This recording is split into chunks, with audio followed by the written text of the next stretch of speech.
شبیر احمد عمری بیجاپور BA عربی اردو۔ السلام علیکم۔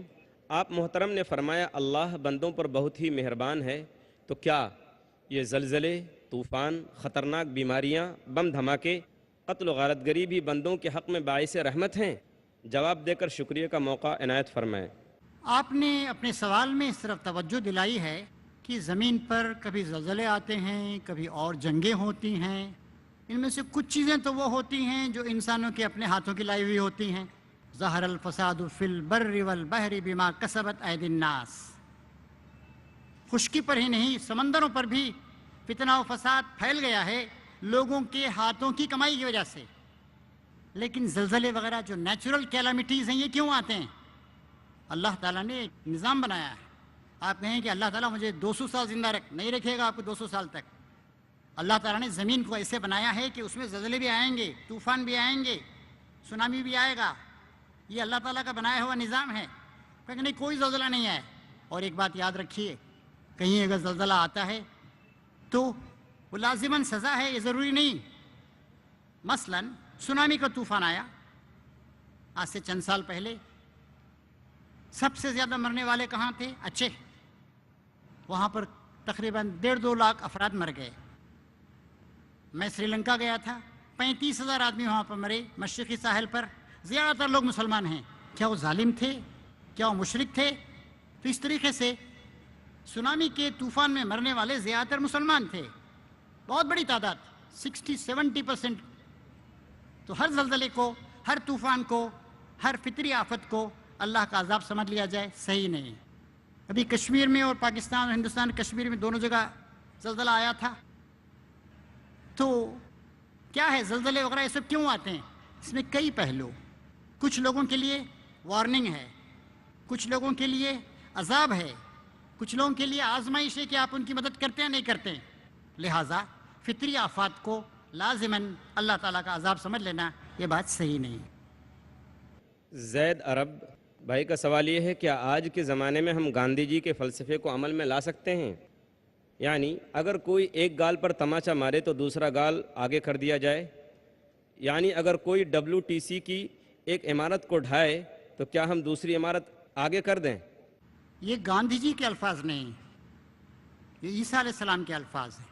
پھر دیکھیے ایک اور بات ہوتی ہے، دعوت کا ایک مرحلہ ہوتا ہے۔ نبی کریم صلی اللہ علیہ وسلم جب مکے میں تھے، اور آپ جانتے ہیں عربوں کو کیسی ان کی پوزیشن تھی، گویا وہ گھوڑوں پر ہی پیدا ہوتے تھے، یوں سمجھیے۔ کسی کو اگر چیلنج دے دیا گیا وہ لازماً چیلنج کو قبول کرتا تھا، کتنا ہی کمزور کیا ہو، کرتا تھا۔ لیکن کیا کہا گیا؟ کفو ایدیکم، اپنے ہاتھوں کو روکے رکھو۔ یا مدینہ میں تشریف لے گئے حضور، اس وقت اجازت دی گئی جنگ کرنے کی۔ مکے میں جنگ کرنے کی اجازت نہیں تھی۔ وہاں کہا گیا جن لوگوں پہ ظلم کیا گیا ہے ان کو اجازت دی گئی کہ وہ جنگ کر سکتے ہیں۔ تو اسلام زبردستی کسی کو بدلے ایسا نہیں کرتا ہے۔ کسی نے آپ کی عمارت کو اٹھا دیا، آپ بھی اس کی عمارت کو اٹھا دیں، یہ اسلامی طریقہ نہیں، یہ غلط طریقہ ہے۔ کچھ لوگ اگر ٹیررزم کے کچھ کام کر رہے ہیں، غلط کام کر رہے ہیں، اس کی ذمہ داری اسلام نہیں لیتا ہے۔ وہ کیا کر رہے ہیں، کیسے کر رہے ہیں، ان کی کیا غلطیاں ہیں یا کیا ان کے نقطہ نظر ہے، یہ وہی جان سکتے ہیں۔ لیکن اسلام یہ کہتا ہے کہ جو بھی اویلیبل ریسورسز ہیں، میں نے آپ کے سامنے آیت پڑھی، ادعو الی سبیل ربک بالحکمت والموعظۃ الحسنہ، بلاؤ اپنے رب کے راستے کی طرف حکمت اور عقل مندی کے ساتھ، اچھی نصیحت کے ساتھ، وجادلہم باللتی ہی احسن، اور بحث و تکرار کی نوبت آئے تو اچھے طریقے سے بحث و تکرار کرو۔ گالی کا کبھی جواب رسول اللہ نے گالی سے نہیں دیا، گالی دینے والوں کو دعائیں دیں، معاف کیا۔ کیا اکرمہ بن ابو جہل کو آپ سزا نہیں دے سکتے تھے؟ حبار بن الاسود کو قتل نہیں کر سکتے تھے؟ تو اسلام کا جو طریقہ ہے وہ یہ ہے، شرافت کے ساتھ، نرمی کے ساتھ، محبت کے ساتھ۔ نبی کریم صلی اللہ علیہ وسلم اس دنیا میں جو انقلاب لائے، جو ایک پرماننٹ انقلاب ثابت ہوا، اس میں ایک بات یہ بھی تھی کہ لوگوں کا نقصان نہیں ہو۔ حضور کو جو جنگیں لڑنی پڑیں زیادہ تر دفاعی نوعیت کی تھیں، اور ان میں آپ پوری حضور کی سیرت دیکھ لیجئے، چند سو سے زیادہ جانیں نہیں گئیں۔ آج دنیا میں انقلاب لانے کے لیے مثلاً روس کا جو انقلاب آیا کمیونزم کا، جملہ 12 کروڑ افراد اس میں مارے گئے، 12 کروڑ افراد۔ فرسٹ ورلڈ وار میں 80-85 لاکھ افراد مارے گئے، سیکنڈ ورلڈ وار میں 5-6 کروڑ افراد مارے گئے۔ تو حضور نے منیمم نقصان ہو انسانیت کو، اس طریقے سے حضور نے تبدیلی لائے۔ ہمیں بھی اس بات کا لحاظ رکھنا چاہیے کہ اللہ کے دین کی تعلیمات کو انسانوں کے سامنے پیش کرنے کے لیے وہ طریقے اختیار کریں جن میں انسانوں کو منیمم نقصان ہو، منیمم ہارٹ برننگ ہو اور فوائد زیادہ حاصل ہوں۔ عارف الدین صاحب کا ایک سوال ہے، آج قریب 60 ایسے ممالک ہیں جہاں مسلمان اکثریت میں ہیں، لیکن بدقسمتی سے ایک میں بھی شریعت نافذ نہیں ہے، ایسے میں کیا کیا جائے؟ اس پر ہمیں تشویش تو ہوتی ہے، میں نے بھی اس کا ذکر کیا تھا، لیکن ظاہر ہے کہ آپ جس ملک میں رہ رہے ہیں جہاں 116 کروڑ آبادی ہے، دنیا کا دوسرا بڑا ملک ہے، اتنی بڑی تعداد میں آپ ہیں، میں نے بتایا کس کس ریاست میں آپ کتنے ہیں، دقتوں کے باوجود یہاں بہت سے آسانیاں بھی ہیں۔ ایک مثال آپ کو دیتا ہوں، 2001 کا سینسس ہوا، مردم شماری، اس میں بتایا گیا کہ ہندوستان میں لٹریسی یعنی خواندگی لکھنا پڑھنا 64%، مسلمانوں کے بارے میں بتایا گیا کہ 59% ہے، پاکستان کے بارے میں معلوم ہے کہ 50% سے کم ہے۔ کیا کر رہے ہیں پاکستان کے لوگ؟ اپنے لوگوں کو تعلیم تک نہیں دلا سکے۔ تو سوچنے کی بات یہ ہے کہ ہندوستان میں جو آزادیاں ہیں، جو پازیٹیو چیزیں ہیں جن سے ہم فائدہ اٹھا سکتے ہیں، ہماری لٹریسی پاکستان سے بہتر ہے، بنگلہ دیش سے بہتر ہے، مسلمانوں کی بھی بہتر، اتنی دقتوں کے باوجود۔ تو یہ فکر کرنے کے بجائے تھوڑی فکر تو کرنی چاہیے، لیکن آپ کچھ کر نہیں سکتے ہیں، نہ آپ ایران میں کچھ کر سکتے ہیں، نہ سعودی عرب میں کر سکتے ہیں، نہ افغانستان میں کر سکتے ہیں۔ آپ کا دائرہ کار، آپ کی کرم بھومی یہ ہندوستان ہے۔ یہاں سوچئے کہ ان حالات میں مشکلات سے بچتے ہوئے جو آسانیاں اور سہولتیں ہیں ان سے فائدہ اٹھاتے ہوئے آپ کیا کچھ کر سکتے ہیں۔ تو یہ فکر ایسی ہوگی جو پازیٹیو فکر ہوگی، مثبت فکر ہوگی۔ سوال ہے ایک بہن کا، شیخ آفرین مختار، BSc ان کی تعلیم ہے، وہ کہتی ہیں موجودہ مسلمانوں کے اخلاقی، معاشی، سماجی، تعلیمی معیار کو دیکھتے ہوئے مسلمان کب دنیا کے لیے رحمت بن جائے؟ مسلمانوں میں کیسا انقلاب لانا چاہیے؟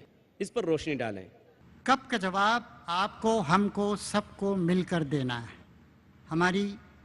ہمارا سماجی شعور، اس کی سطح زیادہ بلند نہیں ہے، تعلیمی لحاظ سے ہم زیادہ آگے نہیں ہیں، معاشی لحاظ سے ہم مضبوط نہیں ہیں، لیکن ہم اتنی بڑی تعداد میں ہیں۔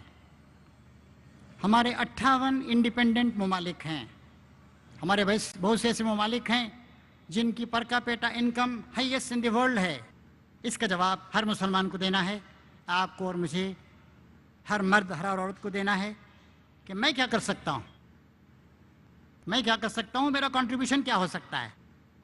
آپ جہاں ہیں وہاں پر اللہ سے اپنے رب کو مضبوط کیجئے، قرآن مجید کی رہنمائی حاصل کیجئے، اللہ کے رسول سے، ان کی سیرت سے، ان کی تعلیمات سے واقف ہوئیے، اور قو انفسکم و اہلیکم نارا، اپنے آپ کو، اپنے اہل و عیال کو جہنم کی آگ سے بچائیے، اور اپنے قریبی رشتہ داروں کو یہ کیجئے۔ پھر الحمدللہ ہندوستان میں بہت سی جماعتیں ہیں، بہت سے ادارے ہیں، ان سب کے ساتھ تعاون کیجئے۔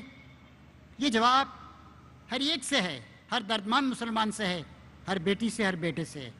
ہم جتنا کام کریں گے اتنی ہی کامیابی ہوگی، کیونکہ اللہ تعالیٰ کا وعدہ مدد کرنے کا ہے، اور دنیا تیار ہے۔ بڑے شوق سے سن رہا تھا زمانہ، ہم ہی سو گئے داستاں کہتے کہتے، یہ صورتحال۔ شاعر نے بھی کہا تھا، اٹھ کے اب بزم جہاں کا اور ہی انداز ہے، مشرق و مغرب میں تیرے دور کا آغاز۔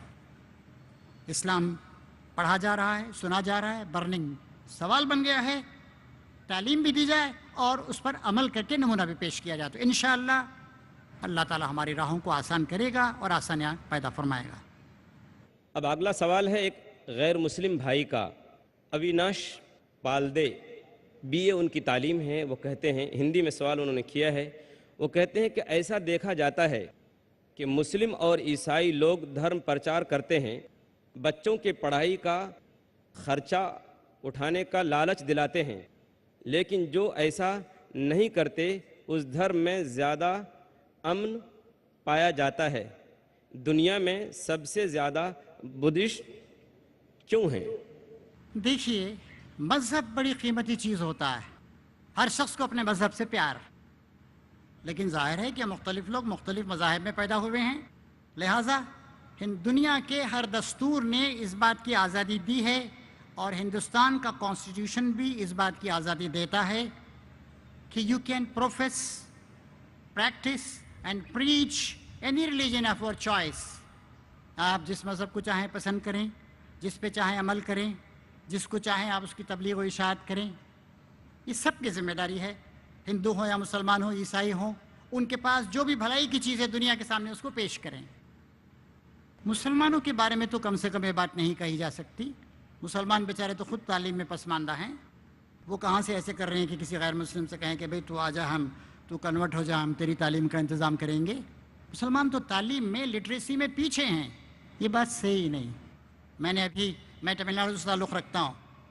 میں نے آپ کے سامنے بتایا کہ تمل ناڈو میں ہزاروں لوگوں نے اسلام قبول کیا. اس وقت وہاں کے چیف منسٹر مسٹر کروناندھی نے کہا تھا ہمارے سماج کے کچھ طبقات ایسے ہیں جو انسانی حقوق سے اور انسانی وقار سے محروم کر دیے گئے ہیں. اگر وہ لوگ کہیں اس کو اور پاتے ہیں, اس وقت لوگ اسلام قبول کر رہے تھے یا عیسائیت قبول کر رہے تھے, تو ہمیں اس پہ اعتراض نہیں ہونا چاہیے. یہ تو دنیا میں ہوتا رہتا ہے. جو جس مذہب کو چاہتا ہے پسند کرتا ہے. امریکہ میں مسلمان کیا غیر مسلموں کو پڑھا رہے ہیں کہ وہاں لوگ اسلام قبول کر رہے ہیں. اسلام جب بھی پھیلا ہے اس کی تعلیمات کی وجہ سے پھیلا ہے. ایک خدا کا تصور, سارے انسان برابر ہیں, رحم و کرم اور محبت کا رویہ اختیار کیا جائے, سب کے مسائل کو حل کیا جائے, سب ہمارے بھائی ہیں, کوئی اونچ نیچ نہیں ہے, کوئی بڑا چھوٹا نہیں ہے. یہ اسلام کی تعلیمات, اور اسی وجہ سے لوگ اسلام کی طرف دیکھ رہے ہیں.